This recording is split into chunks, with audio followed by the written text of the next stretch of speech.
What's up everybody, this is Master Ian Gamer. Today I'm back with another brand new Overwatch hero concept, this time for the Samoan human mountain, Mauga. Equipped with dual miniguns and the strength to grapple with even the largest opponents, Mauga is a brutal tank hero who's capable of dealing massive damage. So without further ado, let's dig into my latest hero concept. As a quick note to start off with, I've based much of Mauga's kit and abilities off of the details we learn about him via Baptiste's What You Left Behind short story, as well as the mechanics of the heavy assault unit from Retribution and Storm Rising. However, I chose to take a few liberties from what these two sources established in order to make Mauga more engaging and realistically balanced as a playable hero in Overwatch. So just keep that in mind, as some aspects of his kit won't exactly match everything from these two sources. Looking at his base stats, Mauga is a tank hero with 300 health and 200 armor, thus giving him a total of 500 HP. He has a similar size and shape to Roadhog, with a large torso and comparatively small head. Unlike the PvE heavy assault units, Mauga's only critical hit spot is his head. I removed the cooling tank crit spots from his back as a way of simplifying his overall kit, as while special mechanics like this work well for certain heroes, I didn't find including them necessary for balancing Mauga, so he doesn't have any abnormal weak spots in this regard. Getting now onto his abilities, Mauga's primary fire is the minigun. This heavy hit scan weapon has a high rate of fire and ammo capacity, but consistently low accuracy. The best way of describing the minigun is as a hit scan version of Orisa's fusion driver. While most aspects of this gun are fairly intuitive, the one notable new aspect I introduced to this weapon, which might require just a bit of explanation, is that it must be spun up before firing. This is a trait we already see in the PvE heavy assaults, and is present in many other FPS games, such as Heavy's minigun from TF2. Basically, every time Mauga goes to fire his weapon, there's a 0.5 second delay before it actually begins spitting out bullets. During this spin-up period, the weapon produces noise and light, thus indicating that it's about to be fired. Additionally, after the Mauga player stops holding down the fire button, the weapon takes 0.5 seconds to fully spin back down. If you begin firing again before it fully spins down, the weapon will spin up again faster based on how long it hadn't been firing. Therefore, accidentally or intentionally releasing the fire button for just a moment won't cause you to have to fully spin the weapon back up again, as it won't have wound down very far in that time. This makes using the weapon feel more fluid, while still working as an overall handicap to offset its strengths. Looking at the Minigun Stats, it deals 6.5 to 13 damage per bullet over a fall-off range of 20 to 40 meters. It fires 10 rounds per second with a constant spread angle of 1.8 degrees, has an ammo capacity of 120, and takes 2 seconds to reload. Additionally, while firing, his movement speed is slowed by 30%. This gives the primary fire a maximum potential DPS of 130, which comes in just below DPS heroes with similar weapons, such as Soldier and Bastion, and is relatively on par with similar tank heroes. However, this is just one of the miniguns. As you may recall, Mauga has two, which leads us now to his alternate fire. Pressing the alternate fire button causes Mauga to dual wield both miniguns, which drastically increases his damage output, but also his ammo consumption and bullet spread. On top of that, firing with both weapons causes him to experience heavy recoil, which will push the player's crosshair upwards in the same way as Roadhog's ultimate. This can of course be compensated for by continually aiming downwards, but overall makes the dual wielding much more difficult to aim and control. And to clarify, the player does not need to hold both the primary and alternate fire buttons down in order to dual wield. Just holding alternate fire will always cause both weapons to fire. Additionally, both miniguns share the same ammo pool and reload simultaneously. The alternate fire does still require the 0.5 second spin-up period, but if the player transitions from primary firing directly to alternate firing, the first minigun can continue to fire while the second spins up or down. Looking at the alternate fire's stats, Its bullet damage, range, ammo capacity, and reload speed are all the same as the primary fire. The difference is rate of fire, spread angle, and move speed, in addition to the added weapon recoil. Since he's firing two identical guns, the rate of fire is doubled, and I set the spread angle to a constant 3.6 degrees. For reference, this is 0.6 degrees wider than Bastion's initial spread angle while in sentry form, but still well below the 4.15 degrees of D.Va's fusion cannons. These two factors, in addition to the 50% move speed penalty, offsets the fact that his alternate fire gives him a max potential DPS of 260. This makes the alternate fire useful in similar situations to Roadhog's scrap gun. It can be very good at busting tanks and barriers, but won't be very effective at hitting smaller targets, especially at medium to long range. And as a side note, the speed penalty is applied even while the weapon is spinning up, although it will always be a 30% move speed reduction prior to actually firing, even when spinning up by holding alternate fire. This is to simplify the manner in which players are slowed while using the miniguns, while also eliminating the ability to keep the weapons constantly partially spun up by spam tapping the fire button, as doing so will still slow Mauga's movement.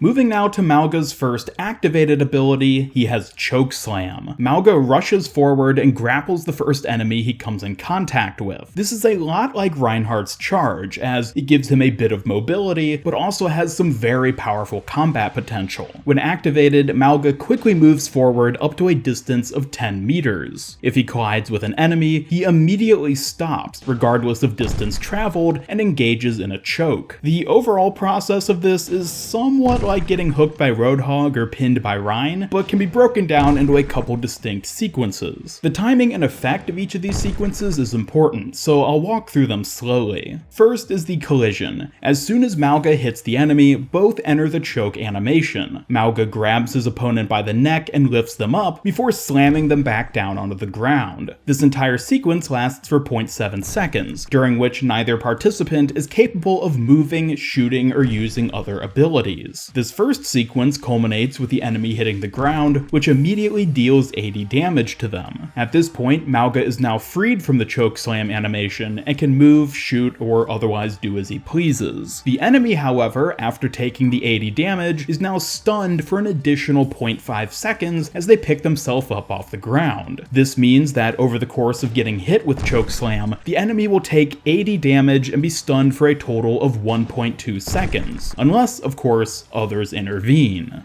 Due to the way Chokeslam is sequenced and the fact that the damage is dealt in the latter half of the interaction, it gives players room to protect their teammates who are locked into it. For example, Zarya could bubble a choked ally before they take damage, or McCree could flashbang Mauga, thus cancelling the animation and freeing the teammate. Likewise, by locking the enemy in a drawn-out predictable stun, Mauga's own teammates can attack the enemy while they're locked in the choke, thus easily killing them before they recover from the final stun. However, due to Mauga himself being locked into the first part of the ability's animation, he leaves himself incredibly vulnerable during it. It's something which you have to be careful using, much like Reinhardt's charge once again, as it's easy to screw yourself over if you try to just haphazardly chokeslam into the entire enemy team. When it comes to the tech interactions for Chokeslam, its closest comparison would be Brigg's Shield Bash. This means that it's stopped by hitting enemy barriers and will result in a mutual knockdown when colliding with an enemy charge, shield bash, or rocket punch. Compared to abilities like Roadhog's hook or Reinhardt's charge, Chokeslam is less effective at securing solo kills, as it doesn't do a ton of damage, and Mauga himself lacks the follow-up potential to guarantee a kill after the stun, but it's excellent for team-coordinated eliminations. It has a slightly longer cooldown at 10 seconds, which prevents the player from just spamming it at every opportunity, and on top of that, it's a decent mobility tool for getting around both in and out of combat. You can use it to help quicken your return after respawning, or to dive behind cover when stuck out in the open. Moving now to his second activated ability, Mauga has Deflector Shield. Simply put, it's a hybrid between Genji's Deflect and a barrier. When activated, Mauga pulls out a circular convex barrier with a radius of 1.5 meters. It's large enough to cover the entirety of himself, as well as anyone who is close enough beside or behind him. As the name suggests, any projectiles or hit scan shots which collide with the barrier will be deflected back. Unlike Genji's Deflect, however, Mauga can't precisely aim the shots he deflects. Instead, the shots will ricochet relative to where they hit on the curve of the barrier. So shots on the center will be sent back relatively straight, but ones that hit the top or sides will fly off in slightly more sporadic directions. This makes it very difficult for Mauga to utilize the ability offensively, but still deters enemies from shooting him, as the damage could potentially still hit someone on their team, and hit scan damage and projectiles won't do any damage to the barrier or Mauga. The other key difference between Deflect and Deflector Shield is that Mauga's ability also blocks beam weapons and AoE splash damage. It won't deflect them or redirect their damage, but rather functions as a standard barrier when hit by them. Beams will damage the shield directly, and even break it if they fully deplete its health. Deflector Shield has 300 health, a duration of 2 seconds, a cooldown of 12 seconds, and slows his movement by 20%. It can be very powerful at countering specific bursts of high damage, but using it too frivolously can easily leave you without its protection when you might need it most. Like similar channeled abilities, Mauga cannot shoot or perform most other actions while Deflector Shield is up, with the one exception being Chokeslam. Deflector Shield and Chokeslam can both be used to cancel each other preemptively. This allows room for strategies such as charging in front of an exposed ally and then using the barrier to interrupt your movement and immediately provide cover. However, it should be noted that it will only cancel Chokeslam before hitting an enemy. Once involved in a choke, Mauga cannot use Deflector Shield until after he has thrown down his opponent.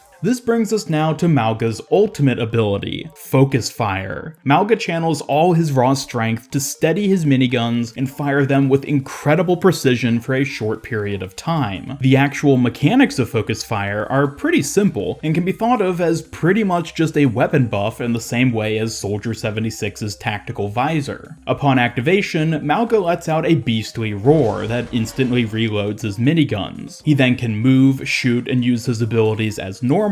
However, for the next 6 seconds, both his primary and alternate fire abilities now have pinpoint accuracy and can be fired instantly without needing to spin up his weapons. On top of that, the weapon recoil for his alternate fire is removed. Without the handicap of random bullet spread, he is now capable of dealing immense damage to individual targets so long as his aim is good enough to hit them. Additionally, like Tactical Visor, Focus Fire is an ultimate which has to be used strategically. Despite how quickly it can eliminate enemies, especially if you're accurate enough to land all headshots, it's not actually doing any more damage than his default alternate fire. This means that he can still easily be shut down by barriers and many other defensive abilities. Ideally, you wait to pop ult with him until after the enemy's barrier goes down, or when you catch a key target out of position. Because Focus Fire is comparatively a less impactful ultimate than many others, I gave it a fairly moderate ult cost of only 1820.